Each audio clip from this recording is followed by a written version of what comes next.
કાકા રામ રામ કેવા અમારો ટ્રક જાતો રહ્યો મલ્લિકાર્જુન જઈ આંધ્રપ્રદેશ પછી રામેશ્વર ધનુષકોટી नहीं करना है ना परेशान नहीं नंबर ले तुम बात हर हर महादेव काका लिफ्ट मिल जाएगी तो काका जो में लिफ्ट गई चलो अच्छे से जाओ ठीक है हाँ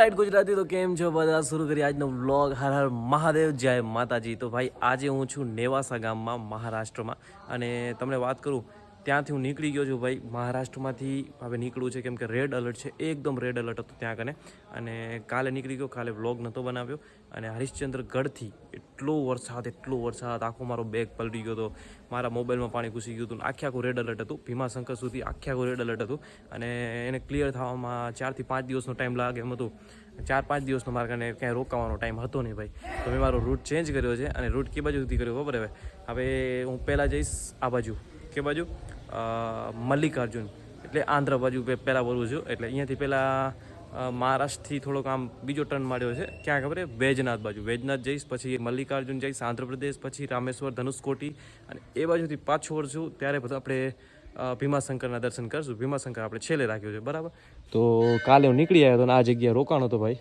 જુઓ તો હવે આપણે વૈજનાથ પરલી છે જે ત્યાં વધવાનું છે આગળ અને હવે જોઈએ કે ક્યારે પહોંચીને ક્યારે ન પહોંચીએ પછી હું સીધા નીકળશું મલ્લિકાર્જુન બાજુ અને કાલ રાતના અહીંયા રોકાણા હતા જો સામે જે રૂમ છે ને રૂમમાં મસ્ત જગ્યા મળી ગઈ હતી તો ત્યાં કને રોકાઈ ગયો હતો અને આ ગુરુ દત્તાત્રેયનું મંદિર છે ભાઈ આ જો દત્ત મંદિર છે ને અને આર્યા જગ્યા છે આ મંદિર છે તો અહીંયા કને મસ્ત વ્યવસ્થા થઈ ગઈ હતી મેં સામે મારો બેગ રાખ્યો છે હવે અહીંયાથી બસ નીકળવાનું છે મોસમ કેવું છે ખબર હે વાદળા પર છે ને તડકો પર છે એમ અને આ જુઓ ભાઈ જોરદાર ગામડાવાળો રસ્તો છે અને એક ટ્રક આવે છે તો જોઈએ હવે લિફ્ટ મળે કે ના મળે બાકી કાકા આવે રા કાકા તો નહીં આપે અરે કાકા જો લિફ્ટ આપે તો યાર ટેન્શન રહે ફગાવી દે તો હર હર મહાદેવ કાકા લિફ્ટ મિલ જાયગી તો કાકા જોવામાં લિફ્ટ ગઈ મારું દિમાગ ક્યાં કાકા રામ રામ કેવામાં અમારો ટ્રક જાતો રહ્યો હવે કોઈ આવે રહ્યું એ વાત જોઈએ લેડીઝ તો નથી ને યાર આગળ સુધી ખરેખર મને એમ લાગતું હતું કે લેડીઝ છે પણ બાજુમાં તો ખબર પડી કે આ તો જેન્ટ્સ છે યાર એટલે લિફ્ટ માંગવામાં થોડીક શું થઈ ગયું આગળ પાછળ થઈ ગયું હા આવું થાય જો પહેલાં એવું લાગ્યું કે લેડીઝ આવે એની અને પછી એમ થયું કે ના લેડીઝ નથી આ તો જેન્ટ્સ છે અત્યારે લિફ્ટ માંગી તો ભાગી ગયો તો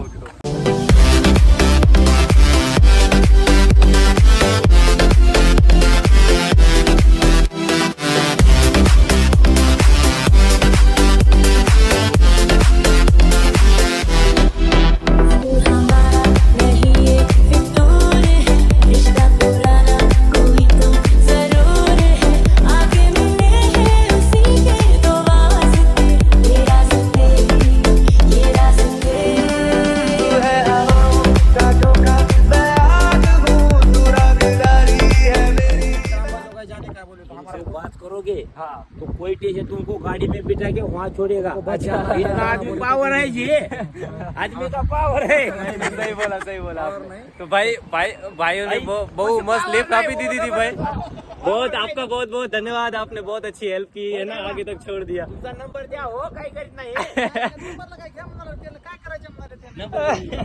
नंबर लो नहीं दादा को परेशान नहीं करना है ना परेशान नहीं नंबर ले तुम बात इधर वो चले गए भाग गए अभी तक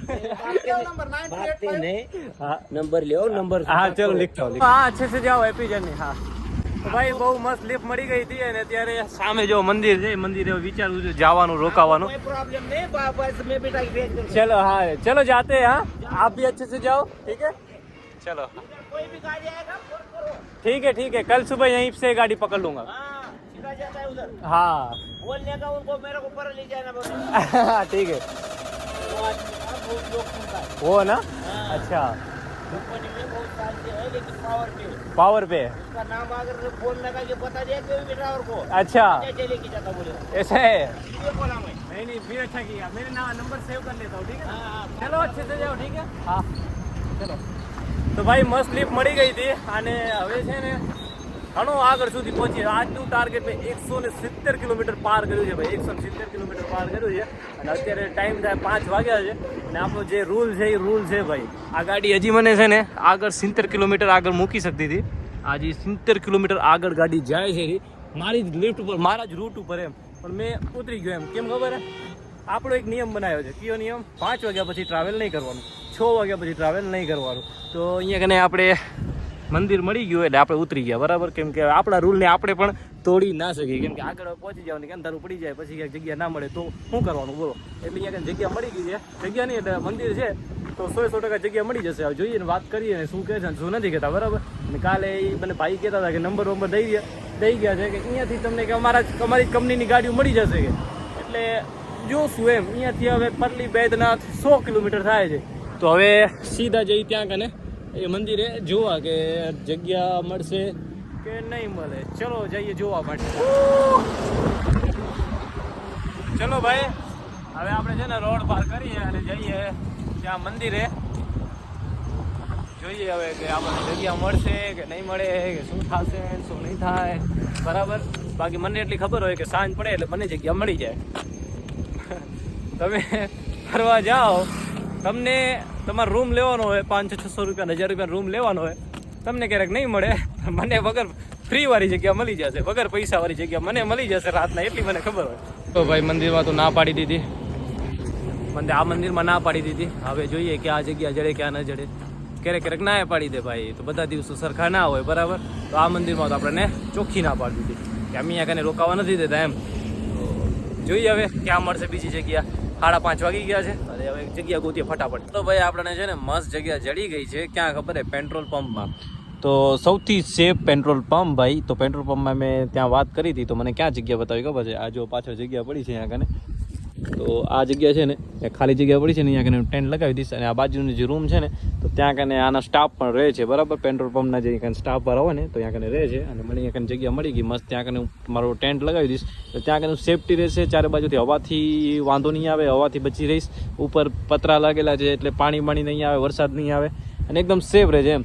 અને પેટ્રોલ પંપમાં રોકાવા માટે મતલબ એક રીતે સેફ હોય, પાણી માટે બધી રીતે સેફ છે એમ.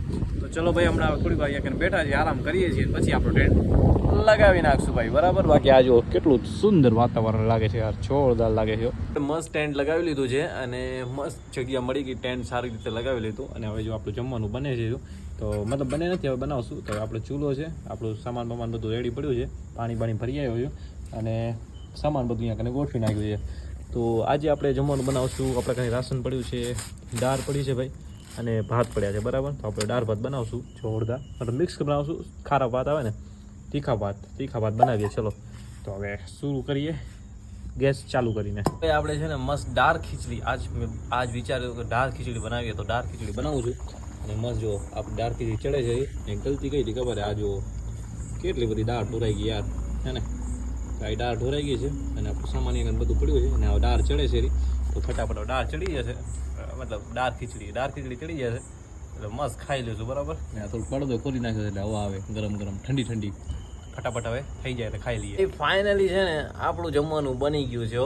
આ જો આ આપણા મસ્ત ભાત બન્યા છે. દાળ મતલબ ભાત નથી, આને કહેવાય દાળ ખીચડી બનાવી છે. અને તમે કમેન્ટમાં કહેજો દિલથી કે કેવા બન્યા છે, બરાબર. આ જો છે કે નહીં, આ જો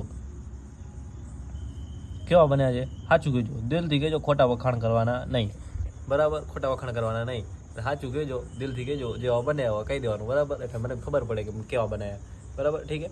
તો હવે પેલા ખાઈ લઈએ. છે ને એન્ડ કરું છું. વિડીયો પસંદ આવે તો લાઈક સબસ્ક્રાઈબ કરી નાખજો. બાકી આપણે જો મસ્ત આપણું બિસ્તર વસાવી દીધું છે, હે ને, જોરદાર.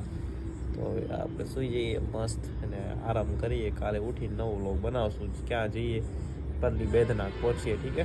તો વ્લોગ એન્ડ કરું છું. વિડીયો પસંદ આવે તો લાઈક સબસ્ક્રાઈબ કરી નાખજો. બાકી મળીએ નવા વ્લોગમાં. હર મહાદેવ.